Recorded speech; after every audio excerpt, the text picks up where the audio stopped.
محمد کے دیوانے گیت گاتے ہیں، زمانہ ایک نہیں ان کے زمانے گیت گاتے ہیں، زمانہ ایک نہیں ان کے زمانے گیت گاتے ہیں۔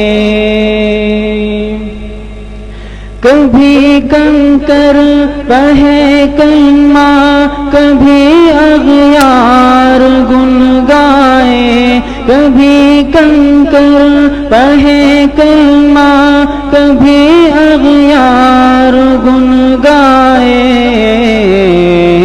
یہ مت سمجھو کہ ایک ہم ہی دیوانے گیت گاتے ہیں، یہ مت سمجھو کہ ایک ہم ہی دیوانے گیت گاتے ہیں، جدھر دیکھو محمد کے دیوانے گیت گاتے ہیں، زمانہ ایک نہیں ان کے زمانے گیت گاتے ہیں۔ درود پاک پڑھنے سے ہوائیں رقص کرتی ہے، درود پاک پڑھنے سے ہوائیں رقص کرتی ہے، معطر ہو فضا تیرے سہانے گیت گاتے ہیں، معطر ہو فضا تیرے سہانے گیت گاتے ہیں، جدھر دیکھو محمد کے دیوانے گیت گاتے ہیں، زمانہ ایک نہیں ان کے زمانے گیت گاتے ہیں۔ اذانوں اور نمازوں میں نبی کا تذکرہ پایا، اذانوں اور نمازوں میں نبی کا تذکرہ پایا، کرے تسبیح گر عاشق تو دانے گیت گاتے ہیں، کرے تسبیح گر عاشق تو دانے گیت گاتے ہیں، جدھر دیکھو محمد کے دیوانے گیت گاتے ہیں، زمانہ ایک نہیں ان کے زمانے گیت گاتے ہیں۔ نبی کی مدح میں سائن مگن دیکھا کلام اللہ، نبی کی مدح میں سائن مگن دیکھا کلام اللہ،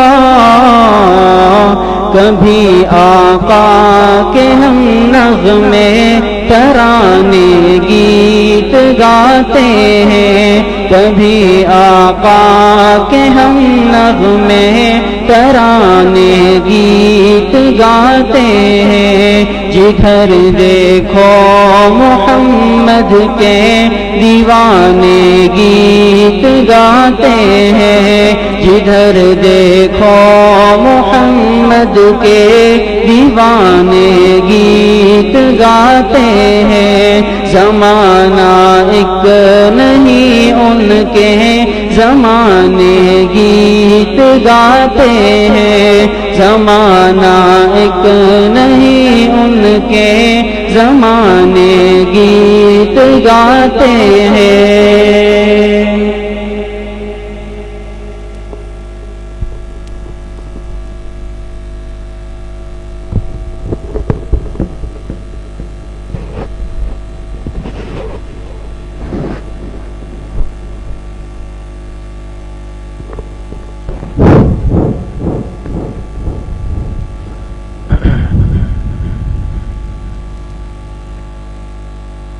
بسم الله الرحمن الرحيم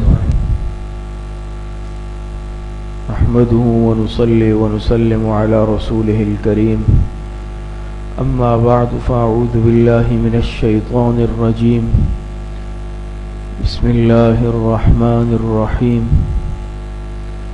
قال الله تبارك وتعالى لقد كان لكم في رسول الله أسوة حسنة صدق اللہ العظیم.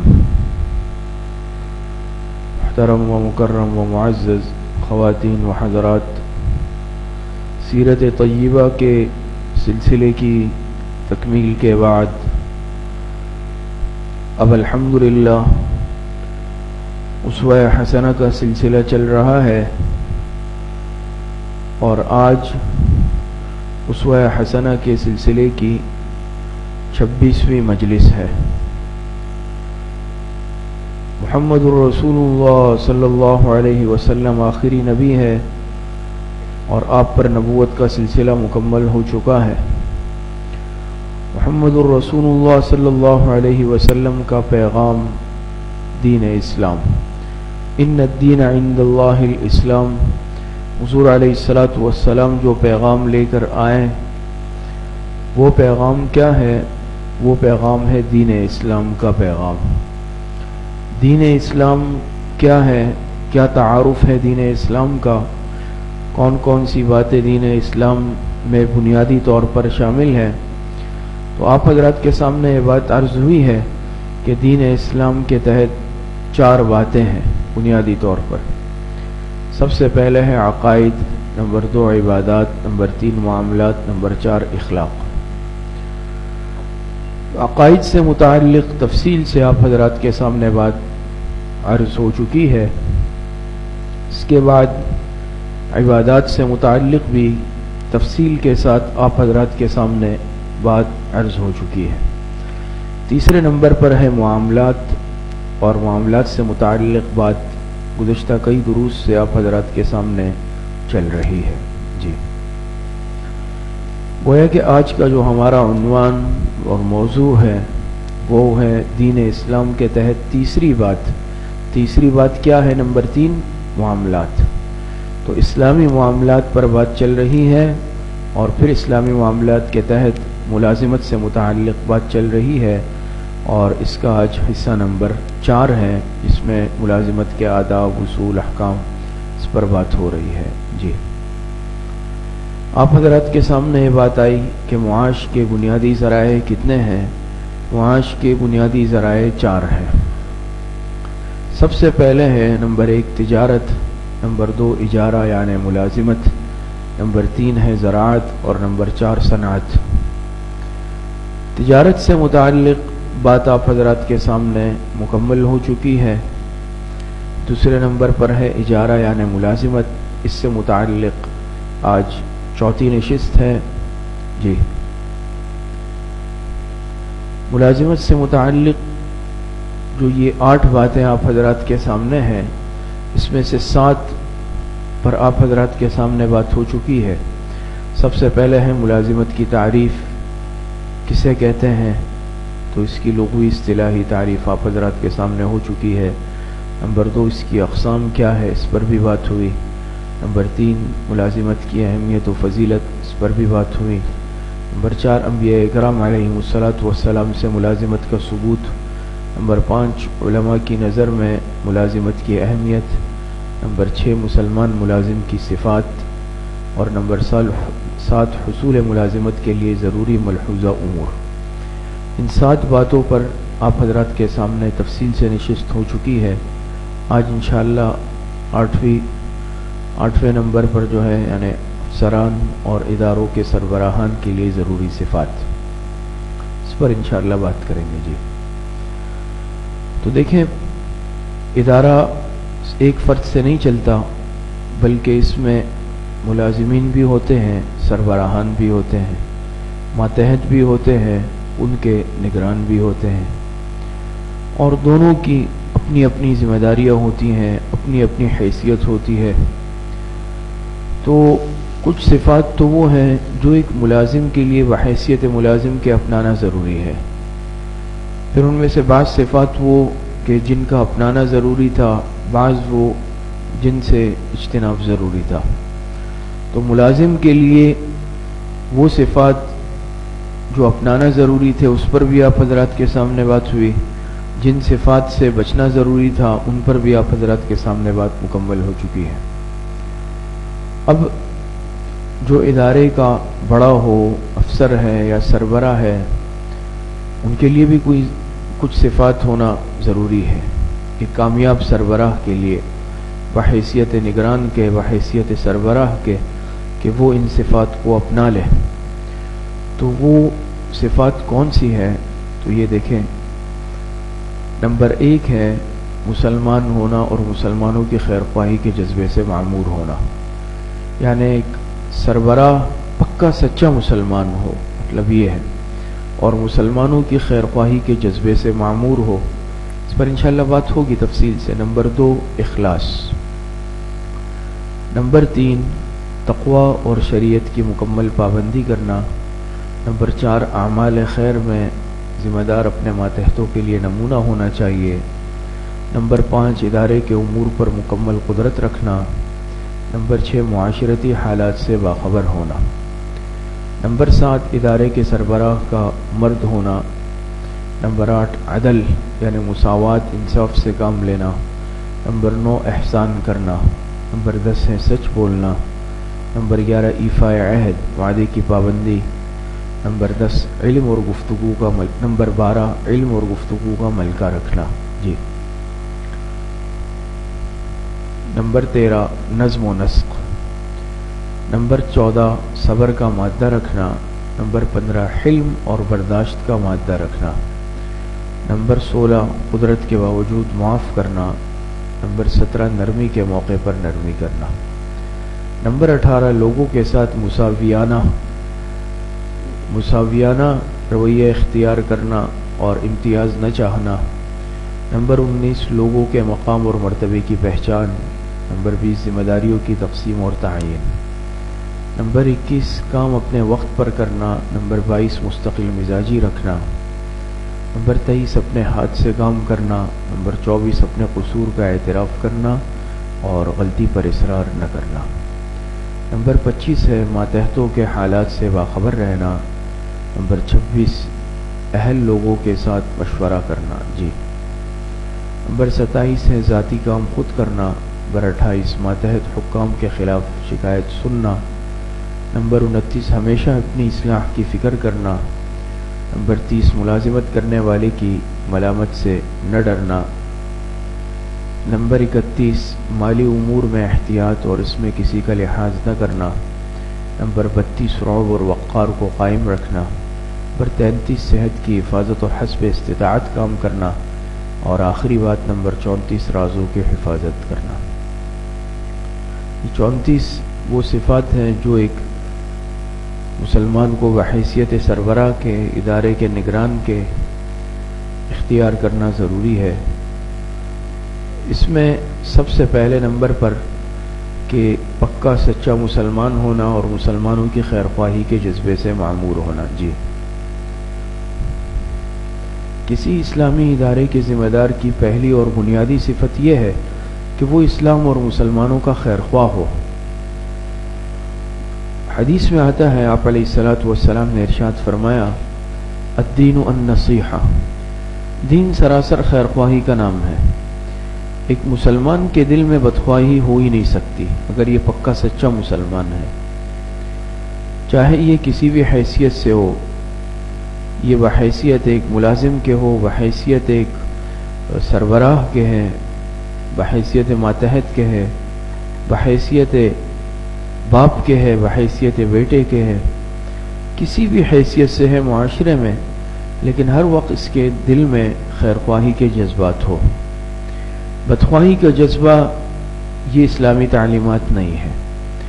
تو ظاہری بات ہے کہ اسلامی ادارے کے ذمہ دار کی پہلی اور بنیادی صفت یہ ہے کہ وہ اسلام اور مسلمانوں کا خیر خواہ ہو۔ آج موجودہ زمانہ فتنوں کا زمانہ ہے، ہر انسان اپنے ذاتی مفاد کو مقدم رکھتا ہے اور ہر انسان پہلے اپنے مفاد کو ترجیح دیتا ہے۔ باقی جو ہمارا دین ہے، شریعت ہے، اسلام ہے، چاہے اس کا حکم ٹوٹ جائے لیکن میرے مفاد پر زد نہ پڑے، میرے مفاد پر آنچ نہ آئے، آج ایک مسلمان کی یہ سوچ بن گئی ہے۔ حالانکہ سب سے پہلے کیا ہو کہ انسان خود اپنے دین، مذہب اسلام کا بھی خیر خواہ ہو اور مسلمانوں کا بھی خیر خواہ ہو۔ اپنے ادارے میں کوئی ایسا قانون لاگو نہ کرے جو خلاف شریعت ہے، یا پھر کوئی ایسا عمل نہ کرے، کوئی ایسا اقدام نہ کرے جو خدا نخواستہ اللہ پاک کی نافرمانی پر مبنی ہو۔ بہت سارے اداروں میں ایسے معاملات ہوتے ہیں کہ ملازمین کو مجبور کر دیا جاتا ہے کہ بھئی آپ نے یہ عمل کرنا ہے۔ بعض دفعہ وہ لباس سے متعلق ہے، شکل و صورت حلیے سے متعلق ہے، یا جو بھی ہے، تو بعض دفعہ وہ کام ایسا ہے جو خلاف شریعت ہے، لیکن سربراہان وہ اپنے ماتحتوں پر لازم کر دیتے ہیں کہ اگر آپ کو اس ادارے میں کام کرنا ہے تو آپ کو ہمارا یہ حکم ماننا ہوگا، اس قانون کی پابندی کرنی ہوگی، بصورت دیگر آپ اس ادارے میں نہیں رہ سکتے۔ تو بعض دفعہ اپنے ماتحتوں کو ایک گناہ کے کام پر مجبور کر دیا جاتا ہے، جو کہ بالکل درست بات نہیں ہے۔ پہلی اور بنیادی صفت ہی یہ ہے کہ ایک سربراہ اسلام اور مسلمانوں کا خیر خواہ ہو۔ مثال کے طور پہ اب سربراہ کے طور پہ ملازمین کو میں نے کہا بھی آپ نے کام کرنا ہے، چاہے آذان ہو جائے نماز کا وقت آئے، لیکن آپ نے اپنا کام جاری رکھنا ہے۔ اب نماز کے لیے 10 منٹ کا وقفہ بھی کافی ہے، 10-15 منٹ، لیکن میں نے کہا بھائی اس کی اجازت نہیں ہے آپ حضرات کو۔ اب ظاہری بات ہے نماز تو فرض ہے، فرض نماز میں نے خود بھی نہیں پڑھی، اور میں اپنے ماتحت یا ملازمین کو بھی اس بات پر مجبور کر رہا ہوں یا ان کو وقت نہیں دے رہا، ادارے کی طرف سے ان کو اجازت میں نہیں دے رہا کہ وہ جا کر باجماعت نماز اپنی ادا کر سکے، یا کم از کم انفرادی طور پر اپنی 4 رکعت نماز ادا کر سکے۔ تو یہ گناہ کی بات ہے، اور ظاہری بات ہے اس میں اپنے گناہ کے ساتھ ساتھ جتنے افراد کو اگر میں دینی فریضے سے روکوں گا یا ان کو گناہ کے راستے پر لگاؤں گا، سب کا وبال بھی میرے سر پر ہوگا۔ تو ادارے کے سربراہ کی بنیادی ذمہ داری اور صفت یہ ہے کہ وہ اسلام اور مسلمانوں کا کیا ہو؟ خیر خواہ ہو۔ جی نمبر 2، اخلاص۔ جی ہر مسلمان اور خصوصاً اداروں کے ذمہ دار حضرات کے لیے اپنے ہر کام میں اخلاص کا اہتمام کرنا ضروری ہے، کیونکہ ہر عمل کی مقبولیت کے لیے اخلاص شرط ہے۔ اخلاص تو ظاہری بات ہے ہمارے دین کی بنیاد ہی اخلاص پر ہے۔ اگر ہماری عبادات خدا نخواستہ ریاکاری والی ہوئی تو آپ کو معلوم ہے عبادت قبول نہیں ہوتی۔ اسی طریقے سے جو بھی عمل انسان کرے اخلاص کے ساتھ کرے۔ شہرت کا جذبہ، ریاکاری کا جذبہ، آج کل کے زمانے میں یہ چیز بہت زیادہ آ گئی ہے اور ہر انسان شہرت کے پیچھے بھاگ رہا ہے، لیکن اللہ پاک کے ہاں وہی عمل قبول ہوتا ہے جس میں اخلاص ہو اور جو اللہ پاک کی رضا پر مبنی ہو۔ تو جو ذمہ دار حضرات ہیں اپنے کام میں اخلاص کا اہتمام اور اپنے کام میں مخلص ہونا، یہ سربراہ کے لیے بہت ضروری ہے۔ چاہے سربراہ ہے چاہے ملازم ہے، اپنے ادارے کے ساتھ مخلص ہونا، اپنے کام کے ساتھ مخلص ہونا، یہ ترقی کی بنیادی شرط ہے۔ اور خدا نخواستہ اگر مجھے کسی ادارے کا سربراہ بنایا گیا یا میں کسی ادارے میں ملازم ہوں، لیکن باوجود اس ادارے کے ساتھ منسلک ہونے کے میں اس ادارے کے ساتھ مخلص نہیں ہوں، تو یہ ظاہری بات ہے، یہ ایک اخلاقی طور پر بہت بڑا جرم بھی ہے کہ میں اسی ادارے میں ملازمت کر کے وہاں سے تنخواہ وصول کر رہا ہوں، وہاں سے میں مراعات وصول کر رہا ہوں، اس ادارے سے میں فوائد اٹھا رہا ہوں، لیکن اندرون خانہ یا دل سے میں اس کے ساتھ مخلص ہی نہیں ہوں۔ جہاں موقع ملا میں نقصان بھی پہنچا دوں گا، یا جس بات میں جس چیز میں ادارے کا فائدہ ہو میں اس بات پر عمل نہیں کر رہا، جس عمل میں ادارے کی ترقی ہو میں وہ عمل اختیار نہیں کر رہا، یہ عدم مخلص ہونے کی نشانی ہوتی ہے۔ تو چاہے دینی ادارہ ہو چاہے دنیاوی ادارہ ہو، کسی بھی قسم کا ادارہ ہو، وہی ادارہ کامیاب ہوتا ہے کہ کہ جس ادارے کے سربراہان بھی مخلص ہوں ادارے کے ساتھ، اور جس ادارے کے ملازمین بھی ادارے کے ساتھ مخلص ہوں۔ اور آپ نے دنیا میں بھی دیکھا ہوگا کہ بعض ادارے ایسے ہیں جو تھوڑے وقت میں ترقی کر لیتے ہیں۔ کیوں؟ جو چلانے والا ہے وہ اپنے ادارے کے ساتھ ایسا مخلص ہے، وہ اس کو عزیز رکھتا ہے، اس کے مفادات کو، وہ اس کے ساتھ مخلص ہے، ایک جذبہ ہے دل میں، اپنے ادارے سے محبت رکھتا ہے، تو اس کی بنیاد پر اللہ پاک ترقی دے دیتے ہیں۔ اور آپ دیکھتے ہیں کہ بعض ادارے ایسے ہیں، چاہے دنیاوی ادارے ہیں، دینی ہیں، سرکاری ہیں، غیر سرکاری کوئی بھی ہے، کہ ترقی نہیں کی، یا بہت عرصہ ہوا جہاں کھڑے تھے آج بھی وہیں کھڑے ہیں جہاں پچھلے 20-25 سال سے۔ کیا ہے کہ بھئی ہم خود مخلص نہیں ہیں، جو ادارہ چلا رہے ہیں، میں ادارہ چلا رہا ہوں لیکن میں خود اس ادارے کے ساتھ مخلص نہیں ہوں اور میں اس کی جڑیں کاٹنے میں لگا ہوا ہوں۔ یا جو ملازمین ہیں، ماتحت عملہ ہے، وہ مخلص نہیں ہے، خانہ پوری والا عمل ہے، تو اس بنیاد پر پھر کیا ہوتا ہے، پھر آگے ترقی نہیں ہوتی ہے۔ تو ادارے کے ساتھ مخلص رہنا یہ بنیادی شرط ہے۔ جی نمبر 3، تقوی اور شریعت کی مکمل پابندی کرنا۔ جی ادارے کے ذمہ دار کو تقوی کی صفت سے متصف ہونا چاہیے، کیونکہ یہی تمام نیک اعمال کا دار و مدار اور اساس ہے، اساس یعنی بنیاد ہے۔ تو قرآن کریم میں بھی اللہ پاک ارشاد فرماتے ہیں فاتقوا اللہ ما استطعتم، اللہ پاک سے ڈرو، تقوی اختیار کرو جہاں تک تم کر سکتے ہو۔ تو تقوی یہ بنیادی شرط ہے۔ خدا نخواستہ اگر تقوی کی صفت نہیں ہے، اعمال والی زندگی نہیں ہے، تو ایک انسان اپنے اس منصب کا حق بھی ادا نہیں کر سکتا۔ وہی سربراہ کامیاب ہوگا، وہی سربراہ حقوق اللہ اور حقوق العباد کا خیال رکھے گا بحیثیت سربراہ ہونے کے، کہ جس کے دل میں خوف خدا ہو، تقوی ہو۔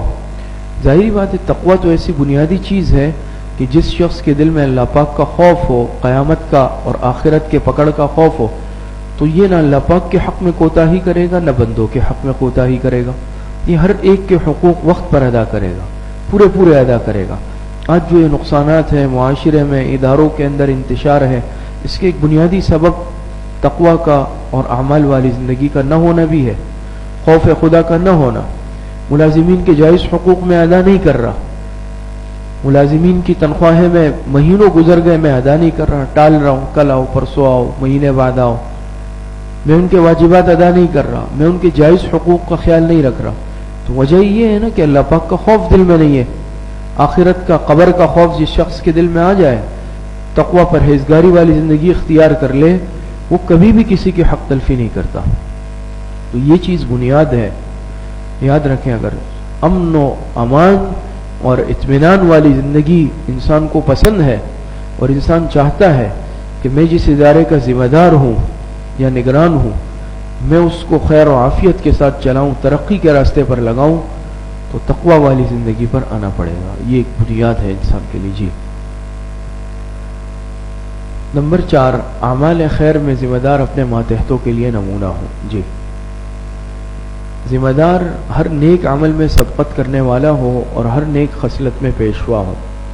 دیکھیں، ایک ہے سربراہ، ایک ہے ماتحت، ایک ہے افسر، ایک ہے ملازم، اور ظاہری بات ہے اس کی اپنی حیثیت اور مرتبہ، اور ظاہری بات ہے اس کا اپنا ایک مقام، ملازمین اس کو دیکھ کر چلتے ہیں، اس کی مان کر چلتے ہیں۔ تو جب ایک ذمہ دار اور سربراہ خود نیک ہوگا، نیک اعمال میں سبقت کرے گا، حقوق اللہ، حقوق العباد کی رعایت کرنے والا ہوگا، تو ملازمین اس کو دیکھ کر اپنی زندگی بھی اس طرح بنائیں گے۔ یہ ایک انسان کی فطرت ہوتی ہے کہ وہ بڑے کو دیکھ کر چلتا ہے اور بڑے کو دیکھ کر سیکھتا ہے۔ لیکن بحیثیت سربراہ کے اگر خدا نخواستہ میں خود غلط راستے پر جا رہا ہوں اور ان سے میں کہتا ہوں کہ بھئی آپ ایسا نہیں کریں، آپ یہ کام، تو وہ کہیں گے کہ بھئی خود تو کر نہیں رہے عمل اور ہمیں کہہ رہے ہیں کہ ہم کیوں کریں۔ وہ کبھی بھی صحیح راستے پر نہیں چلیں گے ماتحت یا ملازم، کہ خود میں ہر وہ برا عمل کر رہا ہوں جس سے میں انہیں روک رہا ہوں۔ تو وہی ادارہ کامیاب ہوگا اور ماتحت بھی صحیح چلیں گے جس میں سربراہ خود نمونہ بن کر دکھائے عملی۔ ظاہری بات ہے جب وہ دیکھیں گے کہ یہ خود صحیح راستے پر جا رہا ہے اور خود عمل کر کے دکھا رہا ہے، صرف زبان کی بات نہیں ہے، زبانی کلام، زبانی جمع خرچ نہیں ہے، تو اس صورت کے اندر کیا ہوگا کہ وہ خود بھی اس کے راستے پر چلیں گے اور اس کو دیکھ کر اس کو جیسے فالو کرنا کہتے ہیں، تو ہر نیک خصلت میں خود پیشوا بنے، رہنما بنے، ہر نیک عمل میں خود آگے ہو، تو ظاہری بات ہے جو ماتحت ملازم ہے یا عملہ ہے، ادارہ ہے، خود بخود اس پر اثر پڑے گا۔ تو اگر سربراہ نیک ہوتا ہے اس کے بھی اثرات پڑتے ہیں، خدا نخواستہ اگر فاسق فاجر ہو وہ اثرات بھی پڑتے ہیں۔ جی نمبر 5، ادارے کے امور پر مکمل قدرت رکھنا۔ جی ادارے کے منصب کی اہلیت کا مدار ذمہ دار کی قدرت اور مفوضہ منصب کی ذمہ داریوں کو سنبھالنے پر ہے، بلکہ یہ اسلامی ادارے کی ذمہ داری کے منصب کو حاصل کرنے کے لیے بنیادی شرط ہے۔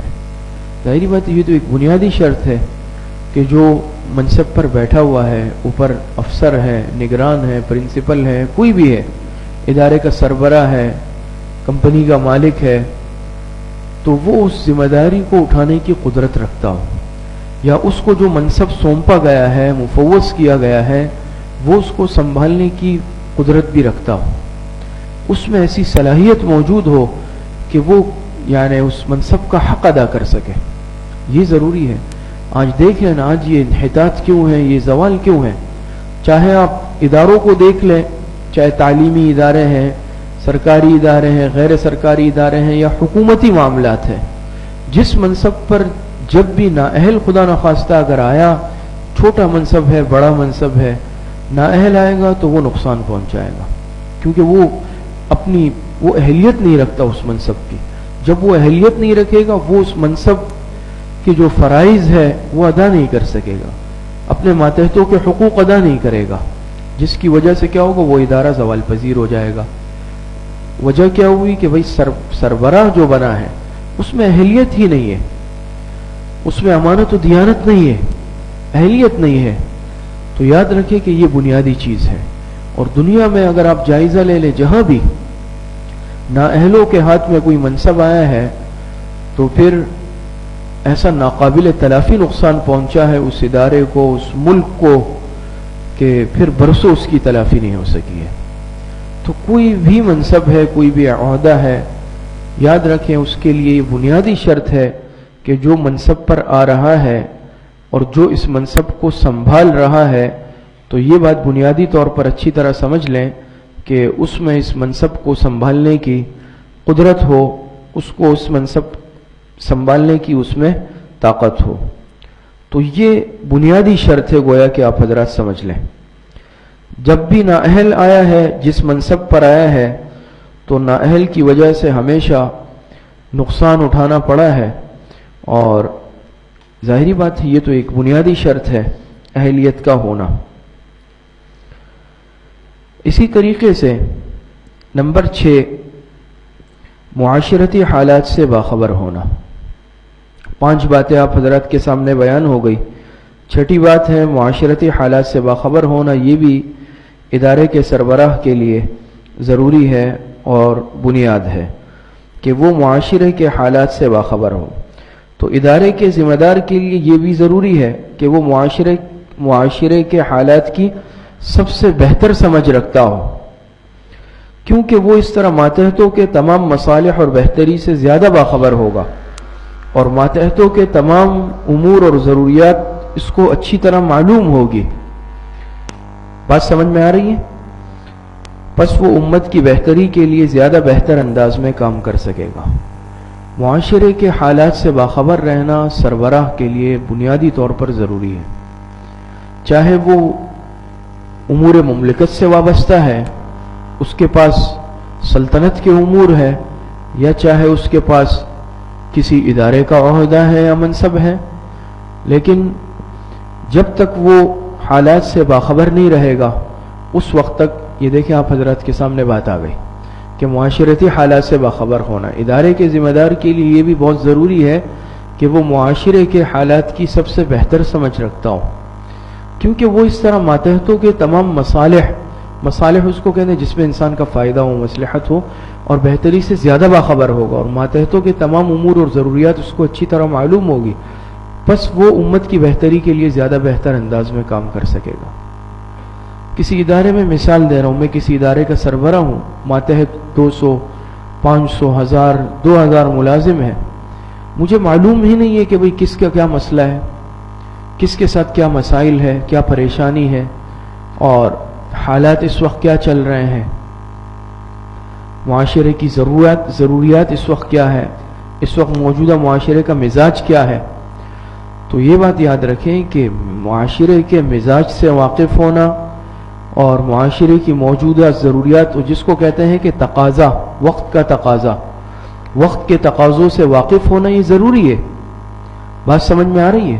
زمانہ بڑی تیزی سے ترقی کر رہا ہے، ظاہری بات ہے وہی انسان کامیاب ہوگا اور ادارے کو کامیاب طریقے سے چلا سکے گا جو وقت کے تقاضوں سے واقف ہو.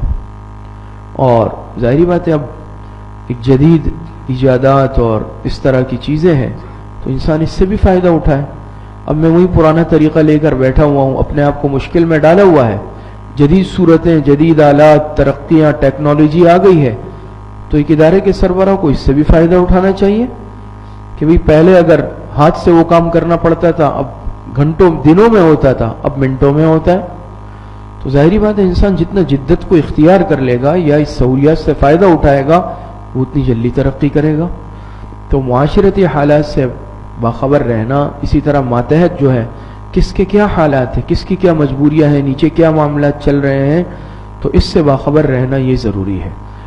جو اپنے آپ کو جتنا بے خبر رکھے گا، آنکھیں بند کر کے رکھے گا، وہ اتنا ہی نقصان اٹھا لیتا ہے. جی نمبر 7، ادارے کے سربراہ کا مرد ہونا. جی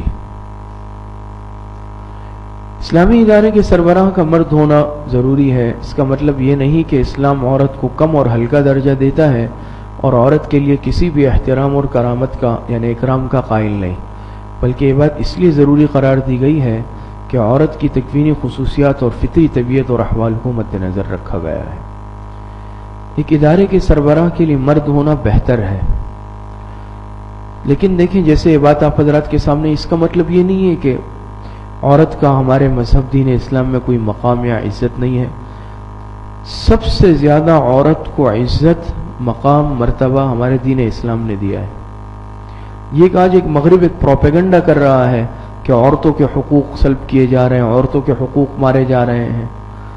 عورتوں کے حق سلب کرنے کا کیا مطلب ہے؟ عورت کو کہہ رہے ہیں گھر میں بٹھا رہے ہیں، تو قرآن کریم میں کیا وقرن فی بیوتکن، عورت کے لیے حکم یہ ہے کہ اپنے گھر میں بیٹھے، پردے میں بیٹھے. عورت کو پردے سے محروم کر دینا، عورت کو لباس سے محروم کر دینا، عورت کو نامحارم کی آنکھوں کے سامنے لانا، ان کے حوث کا نشانہ بنوانا، یہ عورت کے حقوق ہے.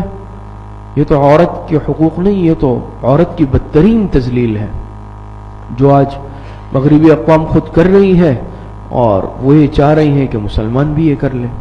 اسلام کا حکم یہ ہے کہ عورت تو پردے میں رہنے کی چیز ہے، عورت کی اپنی ایک عزت ہے، اپنا ایک مقام ہے، اپنا ایک مرتبہ ہے. اللہ پاک نے ایک احترام دیا ہے عورت کو. تو عورت اس چیز کے لیے نہیں ہے کہ اس کو بازار لایا جائے یا اس کو مناسب سونپ کر اس کو بٹھا دیا جائے، وہ تو گھر سنبھالے گی. اس میں یہ بات بھی یاد رکھیں، ہم افراط و تفریط کی بات نہیں کرتے، ہم اعتدال کی بات کر رہے ہیں. بعض دفعہ ایسا ہے کہ کوئی عورت ایسی ہے کہ وہ مجبور ہے، بیوہ ہے، اس کا کوئی ہے نہیں، اور بعض دفعہ ایسا ہے کہ وہ ادارہ چلانے کی اس میں صلاحیت اگر ہے اور اس کی مجبوری ہے، پردے میں رہتے ہوئے شرعی حدود کا اہتمام کرتے ہوئے وہ بالکل چلا سکتی ہے، اس میں حرج نہیں ہے. لیکن عموماً اگر دیگر یعنی مرد موجود ہے، شوہر موجود ہے، والد موجود ہے، تو اس صورت کے اندر بہتر نہیں ہے. بہت سارے دیکھیں معاملات، ایک تو یہ بات آپ کے سامنے ہے کہ عورت کی تکوینی خصوصیات اور فطری طبیعت اور احوال، مرد اور عورت کے مزاج میں فرق ہے، مرد اور عورت کی طبیعت میں فرق ہے. اللہ پاک نے بعض صلاحیتیں وہ مرد کو دی ہے، وہ باہر کے معاملات کنٹرول کر سکتا ہے، عورت اس طرح کنٹرول نہیں کر سکتی. اور بہت سارے معاملات کو مرد جو ہے قابو میں رکھ سکتے ہیں، عورت نہیں رکھ سکتی. بہت سارے معاملات مرد چلا سکتا ہے، وہ عورت نہیں چلا سکتی. عورت فطرتاً نرم مزاج ہے، اس کی فطرت میں نرمی ہے، اس میں وہ سختی نہیں ہے، وہ دلیری نہیں ہے جو ایک مرد میں ہوتی ہے. اور بہت سارے دیکھیں اس میں پھر معاملات ایسے ہوں گے کہ جس میں میٹنگیں ہوتی ہیں، مشاورت ہے، تو اس میں ظاہری بات ہے بعض دفعہ اگر پردے کا اہتمام نہیں ہے، اختلاط ہوگا مرد عورتوں کا، یہ بھی صحیح نہیں ہے. لیکن جیسے میں نے عرض کیا، باپردہ رہتے ہوئے، شرعی حدود میں رہتے ہوئے، مجبوری میں اگر کوئی منصب سنبھالنا پڑے تو اس کی گنجائش بالکل ہے. تو بہتر یہ ہے، پھر بھی میں نے عرض کیا کہ سربراہ مرد ہو. جی نمبر 8 عدل. جی ادارے کا ذمہ دار اجتماعی عدالت پر قدرت رکھنے والا اور اپنے ماتحتوں کے ساتھ کاموں میں عدل کا اہتمام کرنے والا ہوگا. قرآن کریم میں اللہ پاک ارشاد فرماتے ہیں ان اللہ یأمر بالعدل والاحسان. اللہ پاک تمہیں عدل کا اور احسان کا حکم دیتے ہیں. عدل کہتے ہیں انصاف کو، اور ظاہری بات ہے وہی معاشرہ، وہی ادارہ ہمیشہ ترقی کرتا ہے جہاں پر عادلانہ نظام ہو، عدل ہو، مساوات ہو، انصاف ہو. جہاں بے انصافی شروع ہو جائے، جس معاشرے میں شروع ہو جائے، جس خطے میں شروع ہو جائے، جس ادارے میں شروع ہو جائے، تو وہ زوال پذیر ہو جاتا ہے. وہاں انتشار، نفرتیں پھیل جاتی ہیں. اور آپ دیکھیں نا بہت سارے معاملات میں کیا ہوتا ہے، بھئی انصاف نہیں ہوتا. غریب کے ساتھ الگ سلوک ہے، امیر کے ساتھ الگ سلوک ہے، اس کے دل میں بغاوت کے جذبات اٹھنے لگے. تو بعض دفعہ یہ غیر منصفانہ رویہ یہ بھی کیا ہوتا ہے، یعنی معاشرے کے اندر، ادارے کے اندر ایک انتشار کی کیفیت پیدا کر دیتا ہے. تو ادارے کا ذمہ دار اجتماعی عدالت پر قدرت رکھنے والا ہو. یہ نہیں ہے کہ ایک کے ساتھ انصاف ہو رہا ہے، دوسرے کے ساتھ بے انصافی ہو رہی ہے. طاقتور کا ساتھ دیا جا رہا ہے، کمزور کو دبایا جا رہا ہے. ایک کے حقوق کا خیال رکھا جا رہا ہے، دوسرے کے حقوق کو نظر انداز کیا جا رہا ہے. تو ایسا کبھی بھی یاد رکھیں کہ نہ اس سے ملک چلتے ہیں نہ ادارے چلتے ہیں جہاں پر بے انصافی ہو، انصاف نہ ہو. انصاف یہ بنیادی شرط ہے. اور ہمارے سامنے حضور علیہ السلام نے ایک معاشرتی نظام رکھا ہے، معاملات ہمارے سامنے ہیں. آپ علیہ السلام کی معاشرت ہمارے سامنے ہے کہ آپ نے کیسے انصاف کر دکھایا. تو یہ یاد رکھیں چاہے کوئی بھی نظام ہے، عدالت کی یعنی جج کی کرسی پر بیٹھا ہوا وہ انصاف سے کام لے گا، ملک میں انصاف قائم ہوگا. ایک عہدے پر بیٹھا ہوا وہ انصاف سے کام لے گا، ملک میں انصاف قائم ہوگا. ایک ادارے کے منصب پر بیٹھا ہوا وہ انصاف سے کام لے گا تو انصاف ہوگا. تو یاد رکھیں کہ انصاف، ماتحتوں کے ساتھ کاموں میں عدل کا اہتمام کرنے والا یہ بنیادی شرط ہے کہ عدل اور انصاف سے کام لیا جائے، نہ انصافی سے اور حقوق کی پامالی سے اپنے آپ کو بچانا یہ ضروری ہے. جی نمبر 9 احسان کرنا. قرآن کریم میں اللہ پاک نے ارشاد فرمایا ان اللہ یأمر بالعدل والاحسان. ابھی آپ کے سامنے آیت آئی تو اس میں صرف عدل کا حکم نہیں ہے ان اللہ یأمر بالعدل، بلکہ اس کے ساتھ کیا بھی فرمایا والاحسان. عدل کے ساتھ ساتھ احسان کرنا بھی ضروری وصف ہے. جس طرح اللہ تعالیٰ نے عدل کا حکم دیا اسی طرح اللہ تعالیٰ نے احسان کا ذکر بھی فرمایا. کیا مطلب احسان کا؟ حسن سلوک کرنا. دیکھیں ایک ہوتا ہے انصاف، بالکل برابری کرنا. ایک یہ ہے کہ ٹھیک ہے انصاف کا تقاضا تو یہ ہے، لیکن انسان احساناً کچھ اچھائی کر لے مزید. آپ بات سمجھ رہے ہیں؟ میں آپ کو آسان مثال سے سمجھا رہا ہوں. میرے ساتھ ایک ملازم کام کر رہا ہے، اس کی تنخواہ ہے 10,000 روپے. میں اس سے کام پورا لے رہا ہوں، میں نے کہا بھائی یہ، لیکن میں نے آج تک اس کو اضافی کچھ نہیں دیا. تو ٹھیک ہے میں ناانصاف نہیں ہوں، میں عدل سے کام لے رہا ہوں، لیکن احسان کا تقاضا کیا ہے کہ میں کبھی کبھی اس کو کچھ اضافی بھی دے دوں، میں اس کی ضروریات کے لیے بھی دے دوں. انسان ہے.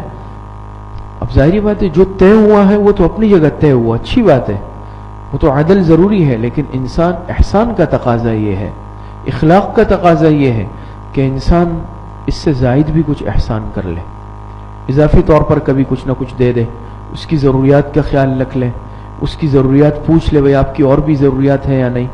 اب میں صرف آج یہ سمجھتا ہوں کہ بھئی میں تو وقت پہ اس کو تنخواہ دے رہا ہوں، میں وقت پہ اس کے حقوق کا خیال رکھ رہا ہوں، اچھی بات ہے، لیکن ظاہری بات ہے احسان کا تقاضا تو کچھ اور ہے نا. احسان یہ ہے کہ مسلمان ہونے کے ناطے اور ہم سب اللہ پاک کے بندے ہیں، اسلامی بھائی ہونے کے ناطے، انسان ہونے کے ناطے انسان اس کے علاوہ بھی کچھ احسان کر لے، اس کی دیگر ضروریات کا بھی خیال رکھے.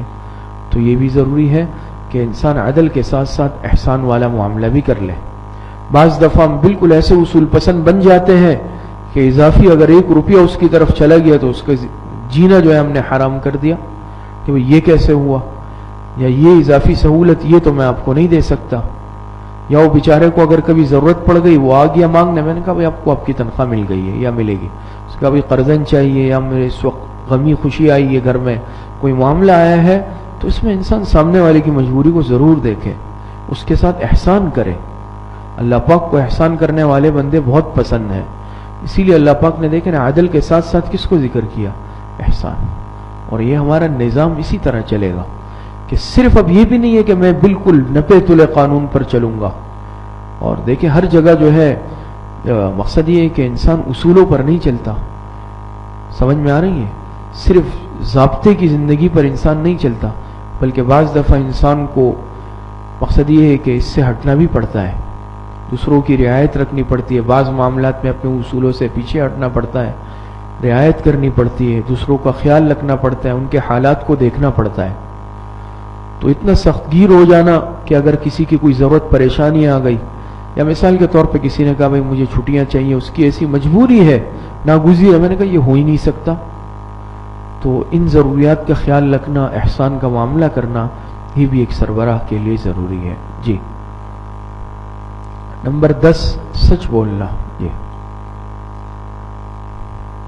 ادارے کے سربراہ کو اپنے قول میں سچا ہونا چاہیے اور جھوٹ سے بچنا چاہیے. سچ بولنے کے بہت سے فوائد ہیں اور جھوٹ بولنے کے بہت سے نقصانات ہیں. حدیث میں آتا ہے آپ علیہ الصلوۃ والسلام نے ارشاد فرمایا ان الصدق ينجي والكذب يهلك، بے شک سچ انسان کو نجات دیتا ہے اور بے شک جھوٹ انسان کو ہلاک کر دیتا ہے. تو ظاہری بات ہے زبان کا سچا ہونا، قول کا سچا ہونا، ضمیر کا سچا ہونا یہ ضروری ہے. سمجھ میں آ رہی ہے؟ پھر سچائی یعنی تینوں طرح سے ضروری ہے کہ انسان زبان کا بھی سچا ہو، انسان عمل اور کردار کا بھی سچا ہو، اور انسان ضمیر کا بھی سچا ہو. زبان کا سچا ہونا بھی ضروری ہے. کیا مطلب؟ کہ زبان سے جھوٹ نہیں بولے، یہ تو بنیاد ہے. تو ظاہری بات ہے جو انسان جھوٹ کا عادی ہو جائے تو وہ کیسے ادارے کو چلائے گا؟ وہ غلط بیانی کرے گا، وہ جھوٹ بولے گا. اس کی وجہ سے کیا ہوں گے؟ لوگوں کے حق تلفیاں ہوں گی، حقوق مارے جائیں گے. بات سمجھ میں آ رہی ہے؟ کردار اور عمل کا بھی سچا ہو کہ صرف زبان سے بول بھی نہیں رہا بلکہ اس کے عمل میں بھی سچائی ہو، اس کے کردار میں بھی سچائی ہو. اور ضمیر کا بھی سچا ہو، یعنی اس کا قول و عمل آپس میں مطابقت رکھتا ہو. میں زبان سے بہت کہہ رہا ہوں کہ میں بھی پکا ہوں، میں قول کا پکا ہوں بات کا، لیکن عمل میں اس پہ نہیں کر رہا. میں جو کہہ رہا ہوں وہ میں کر نہیں رہا. تو میں اگر زبان سے اپنے آپ کو بہت سچا کہوں، اپنی تعریفیں کروں، تو ایسا ہوگا تو نہیں، یہ تو غلط ہو گیا. تو زبان کا بھی سچا ہو، عمل اور کردار کا بھی سچا ہو، اور ضمیر کا بھی سچا ہو. تینوں اعتبار سے ادارے کے سربراہ کے لیے سچا ہونا یہ ضروری ہے. اور جھوٹ، ظاہری بات ہے جھوٹ انسان کو ہلاکت کے گڑھے میں پہنچا دیتی ہے. تو جھوٹا انسان یہ قابل اعتماد بھی نہیں ہوتا. اب ظاہری بات ہے میں اگر جھوٹے وعدے کر رہا ہوں سربراہ کی حیثیت سے، ایک دن لوگ یقین کر لیں گے، کچھ دنوں بعد لوگوں کا اعتماد اٹھ جائے گا. پھر اگر میں کوئی سچی بات بھی کروں گا تو وہ کہیں گے یہ جھوٹا ہے، یہ سچ کہہ ہی نہیں سکتا. آج دیکھیں نا ہمارا یہ جو حکومتی نظام، یہ معاملات، یہ سارے سیاستدان اور جو بھی معاملہ ہے، تو اس میں کیا ہے بھی اعتماد نہیں رہا. آج لوگ کہتے ہیں یہ لوگ تو جھوٹے وعدے کرتے ہیں، سیاستدان جھوٹے وعدے کر رہے ہیں، ان کی باتیں جھوٹی ہوتی ہے، یہ کہتے ہیں ہم ووٹ لیں گے، یہ کریں گے، آج تک نہیں ہوا.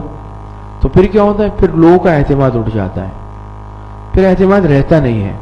تو اب لوگوں کے اعتماد کو اپنے اوپر قائم رکھنا یا اس کو ختم کرنا یہ میرے ہاتھ میں ہے بحیثیت سربراہ کے. تو میں زبان سے بھی اگر سچ بولوں اور میں اپنی بات پر عمل بھی کروں، میں اپنا کردار بھی درست رکھوں، میں جو کہوں وہ کروں، تو لوگوں کا مجھ پر اعتماد رہے گا. لوگ مجھ پر اعتماد ضرور کریں گے اور لوگ اچھے برے وقت میں میرے ساتھ کھڑے بھی ہوں گے. لیکن اگر میں جو کہہ رہا ہوں اس کے خلاف کر رہا ہوں، میں جھوٹ بول رہا ہوں، میں اس پر عمل نہیں کر رہا ہوں، جھوٹے وعدے کر رہا ہوں، اس صورت میں پھر کیا ہوگا؟ ایک وقت آئے گا لوگوں کا بالکل ہی اعتماد اٹھ جائے گا. پھر اگر میں بہت وعدے کروں، بہت یقین دہانیاں کراؤں، لیکن پھر کوئی یقین کرنے کو تیار نہیں ہوگا. تو یہ 10 باتیں ہیں، انشاءاللہ باقی اگلی مجلس میں. اللہ پاک صحیح عمل کی توفیق عطا فرمائے. الحمد للہ رب العالمین والعاقبۃ للمتقین الصلاۃ والسلام.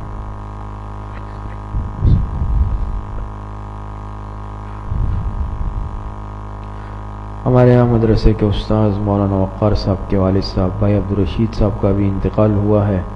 دعا فرمائے اللہ پاک ان کی مغفرت فرمائے, اللہ پاک ان کے درجات کو بلند فرمائے, اللہ پاک پسماندگان کو صبر جمیل عطا فرمائے. جتنے اموات المؤمنین دنیا سے جا چکے ہیں اللہ پاک سب کی مغفرت فرمائے. وصلی اللہ وسلم علی نبینا محمد وآلہ واصحابہ اجمعین برحمتک یا ارحم الراحمین. جیسے آپ حضرات کے سامنے پہلے بھی اعلان ہوا کہ ہمارے ہاں ماہانہ اصلاحی مجلس کا اصلاحی بیان اور ذکر کی مجلس کا آغاز کیا گیا ہے, اور ہر انگریزی مہینے کی پہلی اتوار کو انشاءاللہ یہ مجلس ہوگی. تو آج بعد نماز عشاء متصلاً انشاءاللہ اصلاحی بیان بھی ہوگا اور ذکر و مراقبہ اور ختم خواجگان کی مجلس بھی ہوگی. تمام حضرات اہتمام سے شرکت فرمائیں. البتہ مستورات کے لیے اس میں ترتیب نہیں ہے.